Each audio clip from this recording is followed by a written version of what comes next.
সম্মানিত উপস্থিতি, আল্লাহ রাব্বুল আলামিন সূরা তাওবার 122 নম্বর আয়াতের মধ্যে আমাদেরকে বলে দিয়েছেন, ফালাউলা নাফারা মিন কুল্লি ফিরকাতিন মিনহুম তাইফাতুল লিয়াতাফাক্কাহু ফিদ-দীন وَلِيُنذِرُوا قَوْمَهُمْ إِذَا رَجَعُوا إِلَيْهِمْ لَعَلَّهُمْ يَحْذَرُونَ الله أكبر। আল্লাহ রাব্বুল আলামিন আলেম হওয়ার জন্য এখানে নির্দেশনা দিয়েছে। জ্ঞানী হতে হবে, কুরআনুল কারীম গবেষণা করতে হবে, কোরআন গবেষণা করে মুখস্থ করে অ্যানালাইসিস করে পাণ্ডিত্যতা অর্জন করতে হবে, কোরআনের বড় বড় মুফতি হবে, আলেম হবে। সেই নির্দেশনায় আয়াতের মধ্যে প্রত্যেকটি জাতির থেকে, প্রত্যেকটি কওম থেকে, পরিবার থেকে, মহল্লা থেকে এমন কেন একটা গ্রুপ বের হয়ে যায় না? রাসূল করিম সাল্লাল্লাহু আলাইহি ওয়াসাল্লাম বলেছেন যে আয়াত তেলাওয়াত করলাম, সবাইকে বলা হয় নাই আলেম হবে, সম্ভব না। সবাই মুক্তি হবে, সেটাও সম্ভব না। কিন্তু যেটা সম্ভব আল্লাহ তাআলা তার হাবিবের মাধ্যমে জানিয়েছেন, তালাবুল ইলমি ফরিদাতুন আলা কুল্লি মুসলিম।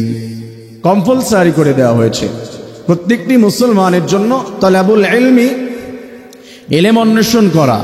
ইসলামিক প্রাইমারি যে নলেজ রয়েছে, ইসলামিক বেসিক যে নলেজ, যে জ্ঞান, এটা প্রত্যেকটি মানুষের অর্জন করা, এগুলি বুঝা, জীবন পরিচালনা করার জন্য সবাইকে এই জ্ঞান অর্জন করা ফরজ, অবধারিত, কম্পালসারি করে দিয়েছে কে? বলেন না কে? আল্লাহ তাআলা করে দিয়েছে। যেমন আপনার ছিল তেমন আমারও আছে, আরো সবার। মুসলমান যদি দাবি করে তাহলে তার ইসলামিক প্রাথমিক যে জ্ঞানগুলি রয়েছে এগুলি তার অর্জন করতে হবে। অথচ এটা থেকে আমরা দূরে সরে গিয়েছি। আমি যারা এখানে গার্ডিয়ানস আছেন তাদের কথাটি বাদ দিলাম, তাদের মধ্যেও আমি ধারণা দেখে বলছি অনেকে আছে ইসলামিক প্রাথমিক নলেজগুলি তাদের ভিতরে নেই, তারা বুঝে না। অথচ আমাদের ছোট্ট ছোট্ট বাচ্চারা যারা নাজেরায় পড়ে, তারাও পর্যন্ত বলতে পারে নামাজ ভাঙ্গার কারণ কয়টি, নামাজের ওয়াজিব কয়টি, নামাজের বেসিক যে ফরজগুলি রয়েছে, সুন্নাহগুলি রয়েছে, এইগুলো তারা বলতে পারে। কিন্তু অনেকে এখনো জিজ্ঞাসা করে, হুজুর আমি তো গোসল করে যখন ড্রেস পরিবর্তন করতে গিয়েছিলাম, লুঙ্গি পরে বাথরুম থেকে বের হলাম, প্যান্ট পরে জুমার নামাজ পড়তে এসেছি, সতর বের হয়েছিল, আমার কি ওযু আছে না ওযু গেছে? প্রশ্ন হয় না?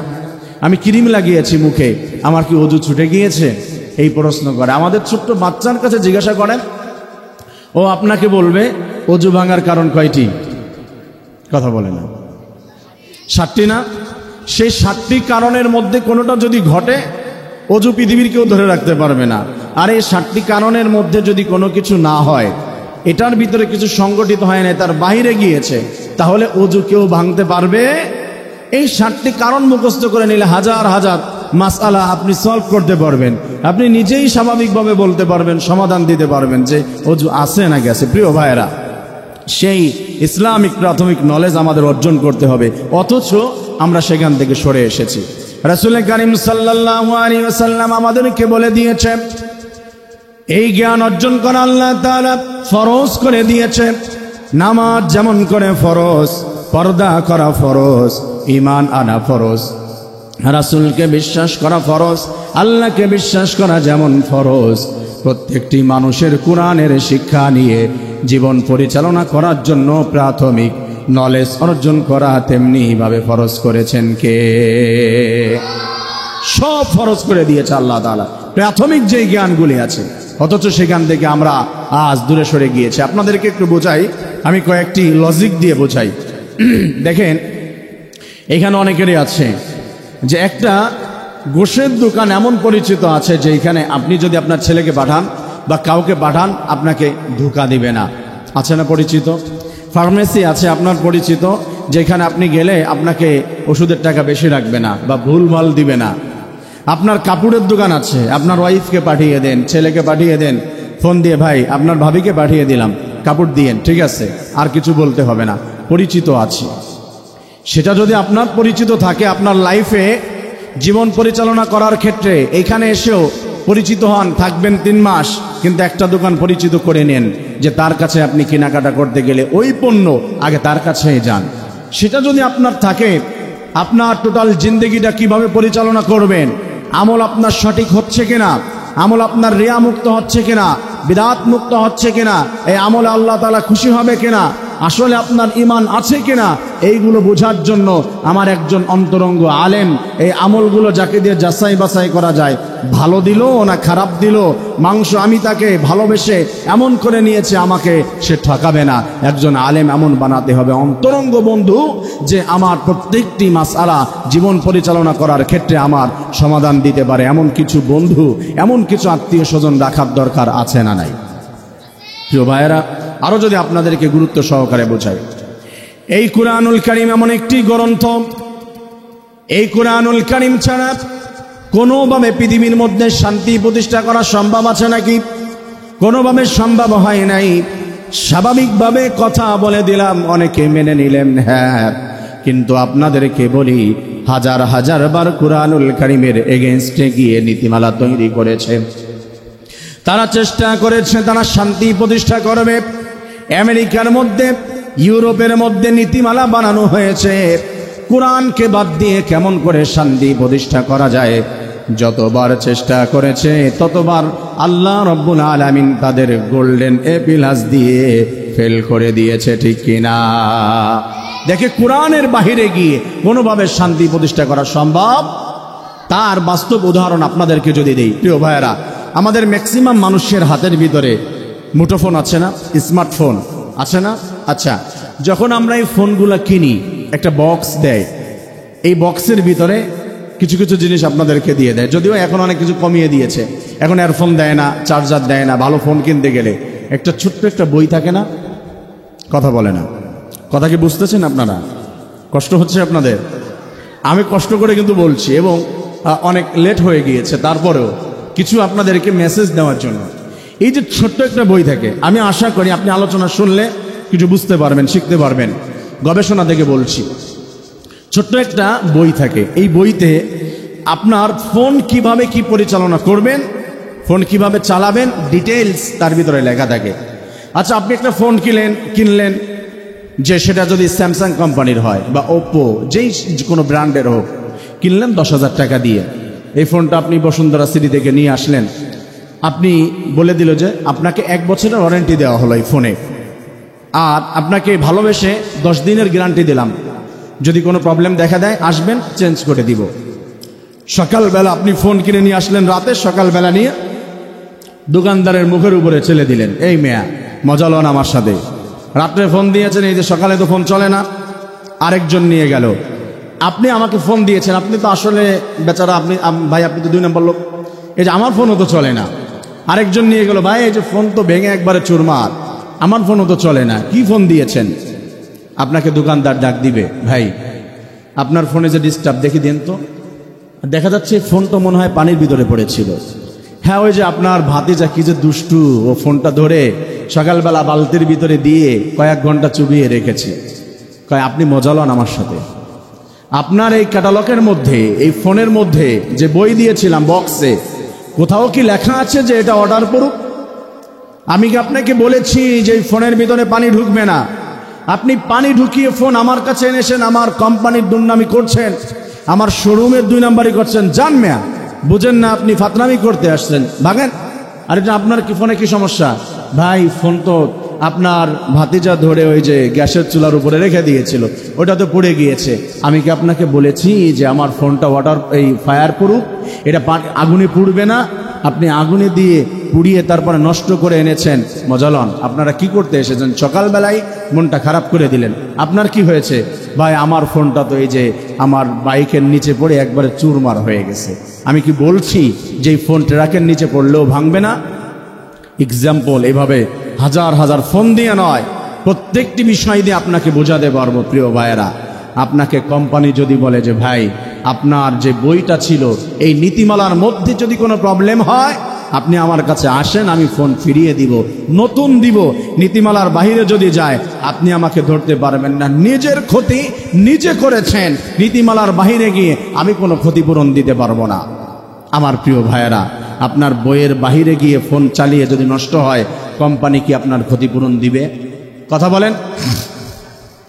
যদি কোম্পানি আপনাকে ক্ষতিপূরণ না দেয়, তাহলে ভালো মতো বুঝুন, একটা ফোন চালাবেন 1 বছরের ওয়ারেন্টি, 5 বছর 10 বছর চালাবেন, একটা বই আপনাকে দিয়ে দেয়, তার বাহিরে গিয়ে আপনি ক্ষতিগ্রস্ত হলে আপনি কোম্পানিকে ধরতে পারেন না। আল্লাহ রাব্বুল আলামিন আপনাকে 60 বছর 70 বছরের একটা জিন্দেগি দিয়েছে। এই জিন্দেগি কেমন করে পরিচালনা করবেন সেটা প্রত্যেকটি বিষয়ে আল্লাহ রাব্বুল আলামিন ডিটেইলস কুরআনুল কারীমের ভিতরে তুলে ধরেছে।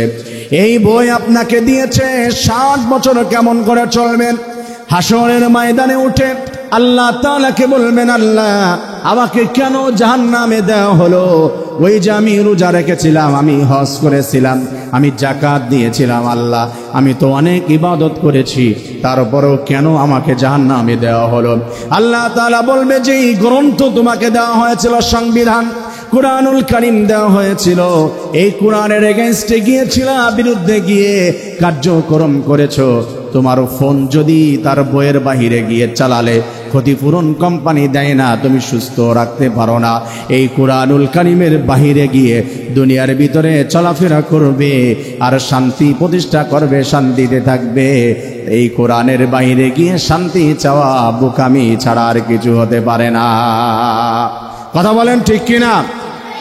হাসরের ময়দানে আপনি যতই চাবেন, আল্লাহ তাআলা বলবে যে আমার সাথে মজা করো নাকি? এই কোরআনের বাইরে গিয়ে যত আমল করেছো, যত কার্যক্রম করেছো, আল্লাহ তাআলা বলে দিয়েছেন একটা কাজও হাসরের ময়দানে কোনো আমল আল্লাহ তাআলা দিবে না। কথা ঠিক কিনা? ومن يبتغي غير الإسلام دينا فلن يقبل منه। আল্লাহ তাআলার পথের থেকে সরে গিয়ে, কুরআনুল কারীম থেকে সরে গিয়ে মানুষ যতগুলি কার্যক্রম করবে, হতে পারে সেটা শিক্ষানীতি, হতে পারে সেটা রাজনীতি, হতে পারে অর্থনীতি, যত নীতিমালা রয়েছে সমাজের মধ্যে, একটার ভিতরেও বরকত আর শান্তি পাওয়া যাবে না। কথা কার? আরো জোরে বলেন, কার কথা? কোনো সন্দেহ আছে? প্রিয় ভাইয়েরা, তাহলে এই গ্রন্থ অনুযায়ী জীবন পরিচালনা করার দরকার আছে না নাই?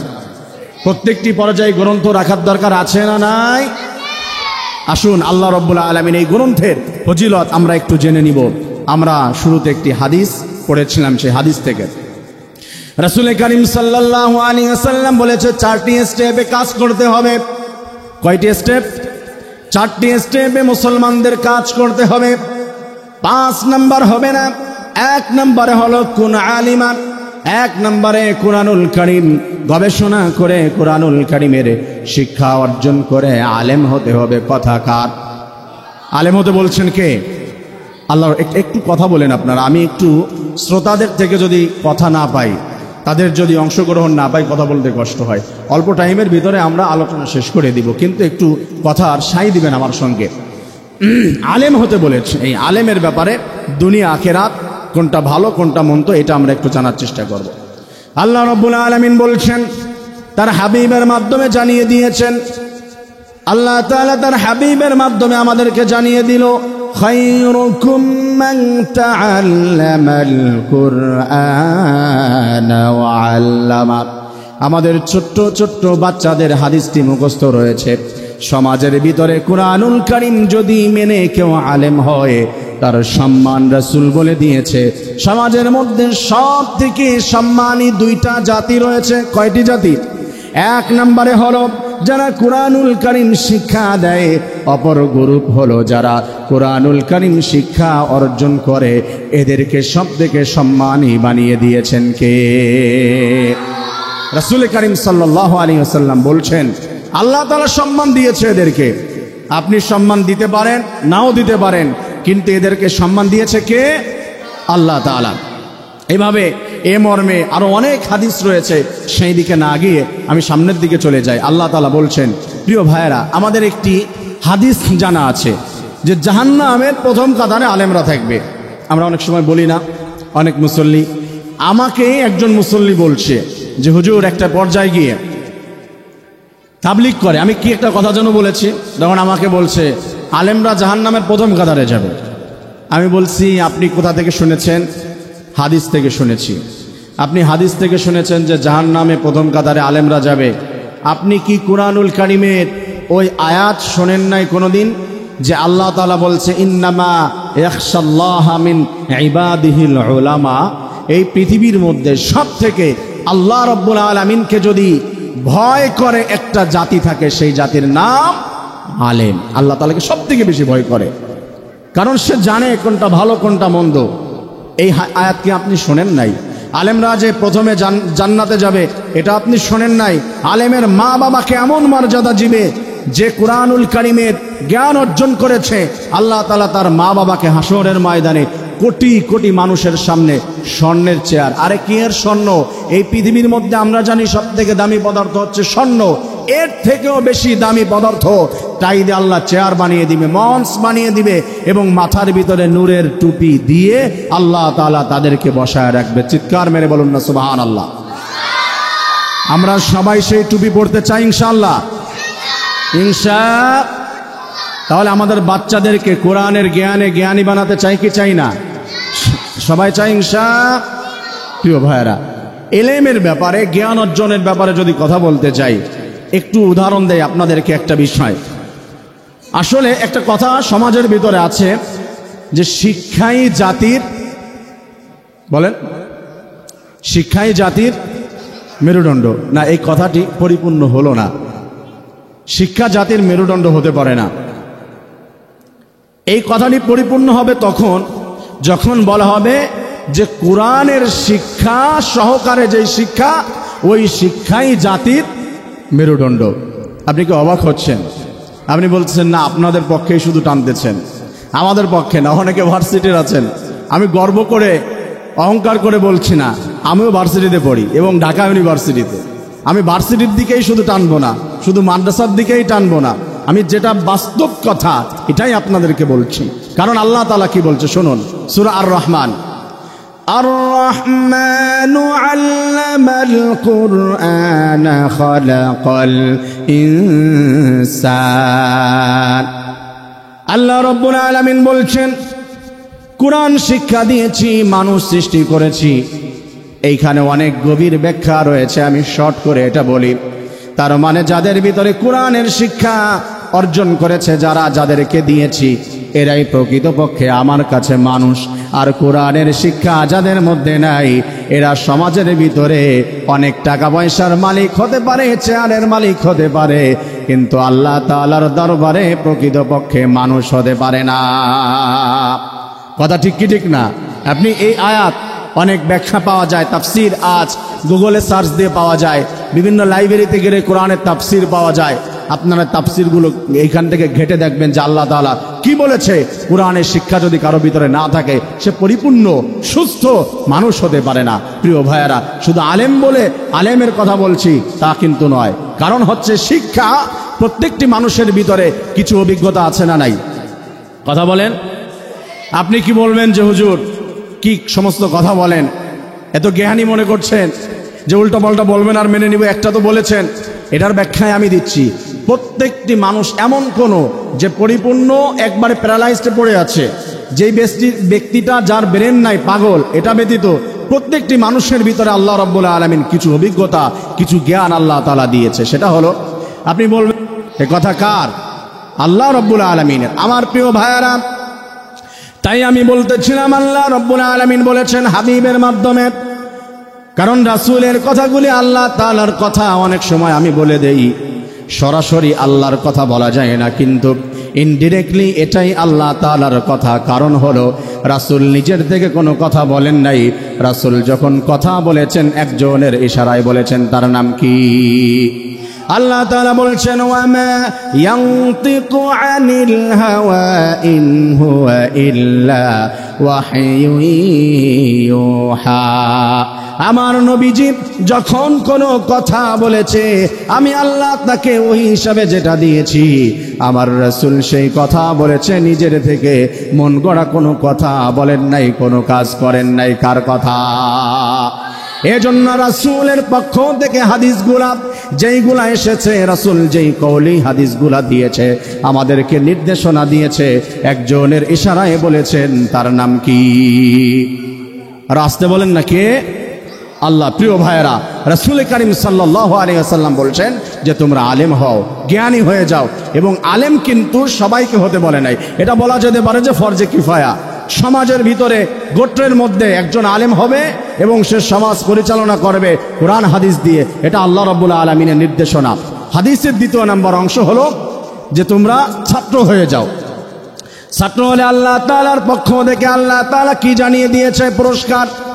কুরআনুল কারীমের ছাত্র যখন হয়ে যায়, রাসূল জানিয়ে দিয়েছেন, আল্লাহ রাব্বুল আলামিন ফেরেশতাদেরকে নির্দেশ দিয়ে দেয়, এই ফেরেশতারা যাও, আমার কুরআনুল কারীমের একজন ছোট্ট পাখি রাস্তা দিয়ে হেঁটে যায়, তোমাদের যেই নূরের পাখা রয়েছে, ওই বাচ্চা যখন হেঁটে যাবে তার পায়ের নিচে আল্লাহ তাআলা ফেরেশতাদের মাধ্যমে নূরের পাখা বিছিয়ে দেয়।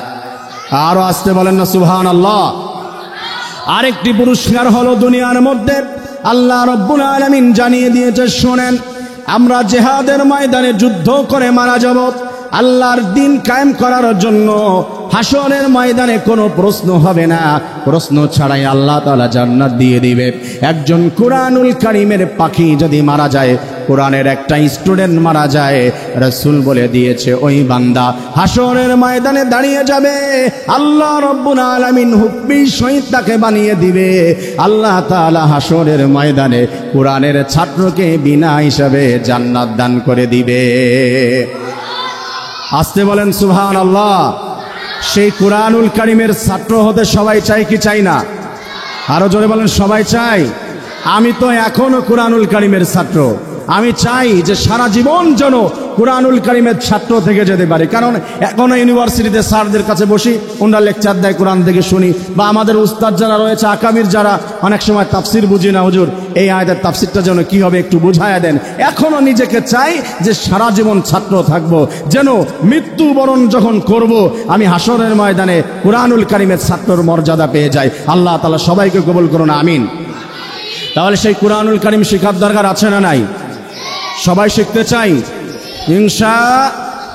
গার্ডিয়ানস যে ভাইয়েরা আছেন, এইখানে মায়েরা আছেন, বোনেরা আছেন, পর্দার ওই পাশে তাদেরকে দেখছি না, আপনারাও সাই দিবেন। কুরআনুল কারীম লজ্জা পাবেন না, শুদ্ধভাবে তেলাওয়াত করতে পারি, হাফেজদের কাছে পড়তে পারবো, এমন কে কে আছে? হাত তুলে দেখাই তো গার্ডিয়ানরা। আলহামদুলিল্লাহ, হাত নামান। ভাই, আমি কষ্ট দেওয়ার জন্য আপনাকে বলছি না, বোঝানোর জন্য। বাংলা পড়তে পারি না, কে কে হাত তোলেন তো গার্ডিয়ানরা? বাংলা পড়তে পারেন না আপনারা? বাংলা পড়তে পারেন না? আপনার চেহারা তো মনে হয় না যে আপনি বাংলা পারেন না। বাংলা পড়তে পারেন না? আচ্ছা, যাই হোক, হতে পারে। ইংলিশে কথাও বলতে পারি, অথচ আপনারা বলুন তো এই কুরআনুল কারীম সহজ না কঠিন? না উত্তর দিতে হবে সহজ না কঠিন? সহজ না কঠিন? আমি সহজদের পক্ষে, আপনারা কোন পক্ষে? ওয়ালাকাদ ইয়াসসারনাল কুরআনা লিয-যিকরি ফাহাল মিন মুদ্দাকির। এই কোরআনকে অ্যানালাইসিস করার জন্য, গবেষণা করার জন্য, কোরআনকে মুখস্থর জন্য, পড়ার জন্য একবারে ইজি, সহজ করে দিয়েছেন কে? যদি সেইটা না হবে, ছোট্ট ছোট্ট বাচ্চারা কথা বলতে পারে না, এখনো মুখের থেকে শুদ্ধভাবে কথা বলতে পারে না, ওই বাচ্চারা কুরআনুল কারীমের হাফেজ এই পৃথিবীর মধ্যে হাজার হাজার নজির আছে না নাই? আল্লাহ তাআলা কোরআনকে সহজ করে দিয়েছেন। আর আমরা গার্ডিয়ানরা হওয়ার পরে যদি কুরআনুল কারীম পড়তে না জানি, আল্লাহ তাআলা বলেছে সংবিধান, অথচ কুরআনুল কারীমটা পড়তেও জানি না, হাসরের ময়দানে বলুন তো আল্লাহ তাআলার কাছে কি জবাব দিব? বলার কিছু আছে নাকি? বলার কিছু আছে?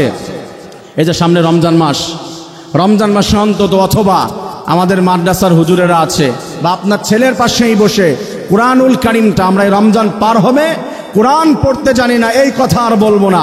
রমজান পার হওয়ার আগেই শুদ্ধভাবে কুরআনুল কারীম আমরা তেলাওয়াত শিখে যাব ইনশাআল্লাহ। পারবো তো সবাই? আচ্ছা, আপনাদের কাছে একটা প্রশ্ন করি, নামাজ ভাঙ্গার কারণ কয়টি বলতে পারবেন? কয়টি? এই ছেলেরা তোমরা বলো তো কয়টি? 19টি। কয়টি নামাজ ভাঙার কারণ? এই যে জোরে বলো কয়টি? 1 নম্বরে কি? নামাজে অশুদ্ধ পড়া। পৃথিবীর কোনো মুফতি সাহেব, এখানে অনেক আছে, এই যে বড় ভাই আছে, এদের অনেকে ছাত্র হওয়ার যোগ্য না আমি, কিন্তু পৃথিবীর কোনো মুফতি সাহেব ফতোয়া দিতে পারে না এই পর্যন্ত যে নামাজের মধ্যে অশুদ্ধ পড়লে নামাজ হয়ে যাবে। প্রথম কারণ হলো নামাজে অশুদ্ধ পড়া নামাজ ভাঙার কারণ। অথচ আপনি জীবনে কত নামাজ পড়ছেন অশুদ্ধ পড়ে? ঈমান চলে যাবে আপনার। আপনি বলবেন কুল হুয়াল্লাহু আহাদ, বলুন তো আমার হয়েছে? কথা বলে না, হয়েছে? তাহলে কি ভুল গিয়েছে বলেন? আমি কুল চাপ দিয়ে বলি নাই, হে নবী আপনি বলুন যে আল্লাহ এক, আর আমি বললাম কুল হুয়াল্লাহু আহাদ। নবী আপনি খান আল্লাহ এক, হলো? কোথায় আকাশ পাতাল ডিফারেন্স। আল্লাহ বলল যে আপনি বলুন আমি এক, আর আমি বললাম যে আপনি খান আল্লাহ এক, হলো? কোথার থেকে কোথায় চলে গেল? এক কফ চাপ না দেওয়ার কারণে কাফ আর কফের পার্থক্য হয়ে যায়। প্রিয় ভাইরা, ঈমান চলে যাবে। সেই নামাজ আমরা পড়ে যাচ্ছি, অথচ কোরআন শুদ্ধ মতো পড়তে পারি না। প্রিয় ভাইয়েরা, আমরা সব পারি, আপনি কবরে গিয়ে কি জবাব দিবেন? অথচ কত কিছু জীবনে জেনেছেন। 1 মাস যদি টাইম দেন, স্বাভাবিক মেধা তাকে 1 মাস টাইম দিলে কোরআনুল কারীম শুদ্ধ পড়া সম্ভব। আমি বলেছিলাম যে কেউ ফতোয়া দিতে পারবে না যে কোরআনে অশুদ্ধ পড়লে নামাজ হবে। আবার প্রত্যেকটি মুফতি সাহেবই ফতোয়া দিতে পারবে যে কোরআন অশুদ্ধ পড়লে নামাজ হবে। কখন? যখন আপনি কোরআনুল কারীম শিখছেন, স্টুডেন্ট, আপনি শুরু করে দিয়েছেন কোরআন শিখা, এই সময় আপনি পড়বেন অশুদ্ধ, আল্লাহ আপনাকে ধরবে না, সুযোগ দিবে, কিন্তু সেই আপনি কোনোদিন শিখতেও গেলেন না, কাছেও আসলেন না। এই টেন্ডেন্সি আপনার নাই যে আপনার শিখতে হবে। আপনার ওই অশুদ্ধ কোরআন তিলাওয়াতে 1 ওয়াক্তের নামাজও কবুল করবে না কে? তাহলে সবাই শিখবো তো ইনশাআল্লাহ? আল্লাহ রাব্বুল আলামিন বলে দিয়েছেন, শোনো, কুরআনুল কারীম যদি না শিখে, কুরআনুল কারীম যদি না বুঝে, শুধু বাচ্চাদেরকে পড়ালেই চলবে না, শেখালেই চলবে না। আল্লাহ তাআলার পক্ষ থেকে হলো হাসরের ময়দানে মানুষগুলো দাঁড়িয়ে যাবে। ভাইরা ভালো করে শুনুন, অনেকে মন খারাপ করতে পারেন, বোঝার জন্য বলছি। হাসরের ময়দানে কিছু কিছু মানুষ আল্লাহ ডাক দিবে, দাঁড়াতে পারবে না। কিছু মানুষ ডাক দিবে, এই দিকে দৌড় দিবে, ওই দিকে হামাগুড়ি দিয়ে যাওয়ার চেষ্টা করবে, হাঁটতে পারবে না। কারণ আল্লাহ তাআলা বলে দিয়েছেন, দঙ্কা ওয়া নাহশুরুহু ইয়াওমাল কিয়ামাতি আমা। এই পৃথিবীর মধ্যে টাকার মালিক হতে পারে, ফ্ল্যাটের মালিক হতে পারে, কিন্তু কুরআনুল কারীমের শিক্ষা যদি না থাকে, আল্লাহর কসম করে কোরআন হাতের ভিতরে নিয়ে চ্যালেঞ্জ করব, আপনি বুকে হাত দিয়ে বলতে পারবেন না কোরআন যে পারে না, কোরআন যে মানে না, তার অন্তরের মধ্যে শান্তি আছে, এটা সম্ভব না, কোনোভাবে সম্ভব না। আপনি বলেন, আপনি কাকে বলবেন যে টাকার মালিক কোরআন বোঝে না, কোরআন মানে না, অথচ শান্তিতে আছে? অসম্ভব, ইম্পসিবল। এই কোরআন মিথ্যা হয়ে যাবে, আর কোরআন কখনো মিথ্যা হতে পারে না। তাই তো আমি কনফিডেন্স পরিপূর্ণ নিয়ে বলছি, কোরআনুল কারীম যদি না পারে, আল্লাহ বলছে দঙ্কা, তাকে পৃথিবীর ভিতরে এমন সমস্যার মধ্যে ফেলে দিব। 1 নম্বর সমস্যা হলো সে কখনো শান্তির মুখ খুঁজে পাবে। মন খারাপ করছেন? কথা কি বানিয়ে বলছি? বললে ভাইয়েরা আছে বলতো যে একটু ঘুরিয়ে বলো, এটা তোমার ঠিক হচ্ছে না। আমি বানিয়ে বলছি না। হাসরের ময়দানে আল্লাহ তাআলা বলছে তারা দাঁড়িয়ে যাবে, না না দাঁড়িয়ে যেতে পারবে না। সেদিন তারা চোখে দেখতে পাবে না, দাঁড়াতে পারবে না, লুলা অবস্থায় দাঁড়িয়ে যাবে যারা কোরআন জানে না, কোরআন মানে না। সেদিন বলবে যে আল্লাহ, আজ আমরা কেন চোখে দেখতে পাই না? ক্বালা রাব্বি লিমা হাশারতানি আ'মা ওয়া ক্বাদ কুনতু বাসীরা। আল্লাহ তাআলার কাছে বলবে যে আল্লাহ, দুনিয়ার মধ্যে আমি চোখে দেখতে পেতাম, আমি কেন এখন চোখে দেখতে পাই না? আমার দৃষ্টি শক্তি কোথায় গেল? আল্লাহ তাআলা বলবে, দুনিয়ার মধ্যে কোরআন শেখো নাই, কোরআন মানো নাই, তার জন্য আজ আমি আল্লাহ তোমাদেরকে অন্ধ বানিয়ে দিয়েছি। নাউজুবিল্লাহ। কোরআন শিখবো তো ইনশাআল্লাহ। আমি যদি ঈদের পরে আর কোনো প্রোগ্রাম হয়, আমি অবশ্যই দাওয়াত নিব, চেয়ে নিব। এবার আমাকে জোর করে আনছে, পরবর্তীতে আমি জোর করে আসবো এবং আপনাদেরকে জিজ্ঞাসা করব যে আমার সেই গার্ডিয়ান্স ভাইয়েরা কি কোরআন শিখেছে? হাত দেখানো যাবে ভাইয়েরা? হাত দেখানো যাবে? কে কে ইনশাআল্লাহ? লিল্লাহে তাকবীর। আরে লিল্লাহে তাকবীর। আলহামদুলিল্লাহ, হাত নামান। কষ্ট পাইলেন আপনারা? লজ্জা দিলাম?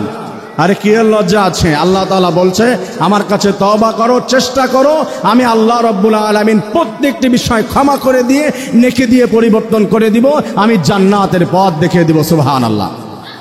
আমার প্রিয় ভাইয়েরা, আল্লাহ তাআলা হাবিবের মাধ্যমে, তার হাবিবের মাধ্যমে 3 নাম্বার বলে দিয়েছেন যে কোরআনের মহাব্বতকারী হয়ে যাবে, কোরআনের পাখিদেরকে ভালোবাসবে।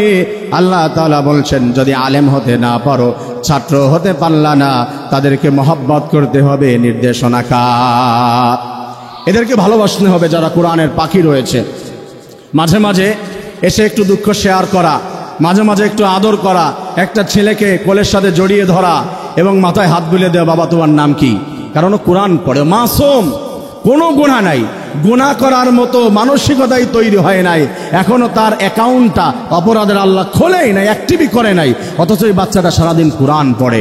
অনেক বাচ্চা আছে অসহায়, যেই বাচ্চাটির মা বাবা নাই, যে বাচ্চাটির ভরণ পোষণ দেওয়ার মতো কেউ নাই, একটু কাছে নিলেন, মাঝে মাঝে একটু হাদিয়ে দিলেন, একটু খোঁজ নিলেন যে কয়টি বাচ্চা এখানে অসহায় আছে, এভাবে তাদের পাশে দাঁড়ানো। এই যে রমজান আসছে, তাদেরকে একটু যে হুজুর আমি বেশি পারলাম না, 1000 টাকা দিলাম, আমার যেই অসহায় যে বাচ্চাগুলি আছে, আমার কলিজার টুকরো তারা, তাদেরকে আপনি একটু খেজুর খাইয়ে দিবেন, একবেলা একটু ইফতারিতে শরিক করে নেবেন আমাকে। এভাবে মহব্বত করা, ভালোবাসা।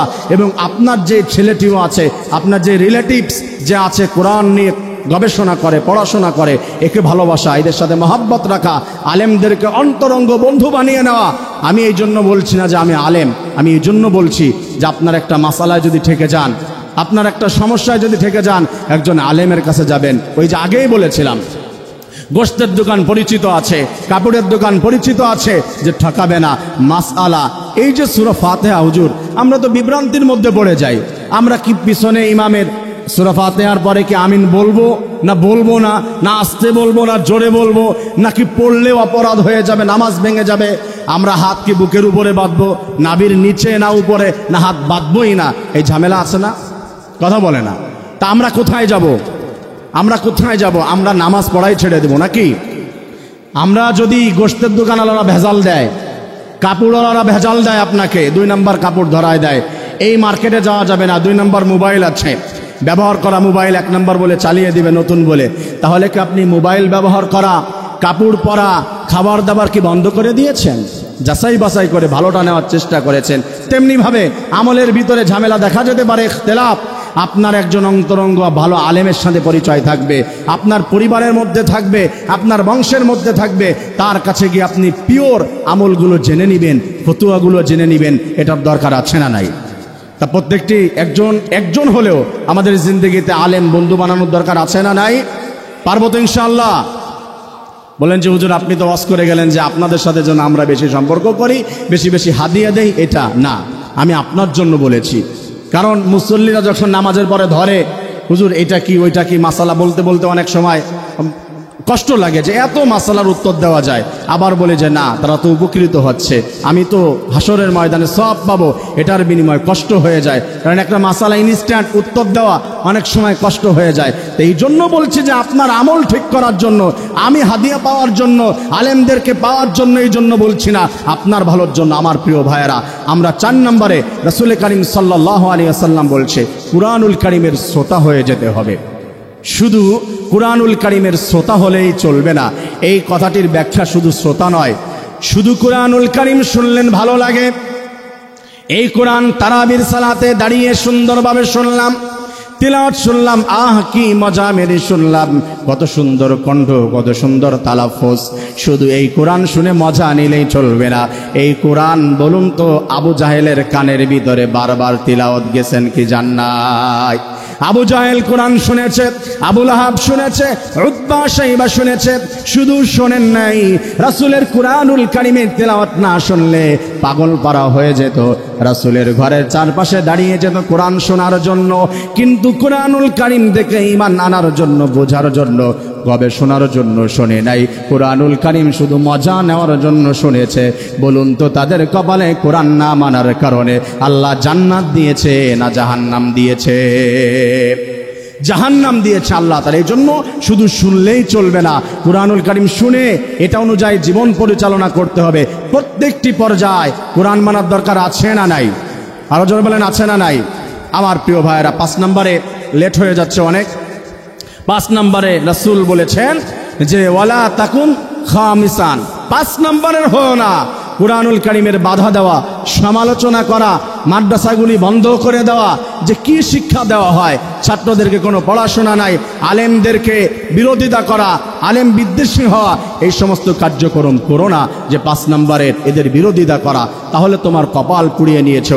অনেকে রয়েছে তাদের সমালোচনা করে, সূরা ফাতিহা ভালো মতো পড়তে পারে না, অথচ আলেমদের সমালোচনায় বসলে মনে হয় উনিই বস, উনি সব বলতে পারে, সব করতে পারে, মাদ্রাসার বিরুদ্ধে কথা বলে। প্রিয় ভাইয়েরা, আপনি বাচ্চাদেরকে মাদ্রাসায় দিতে পারছেন না, আপনার কপালে যায়নি।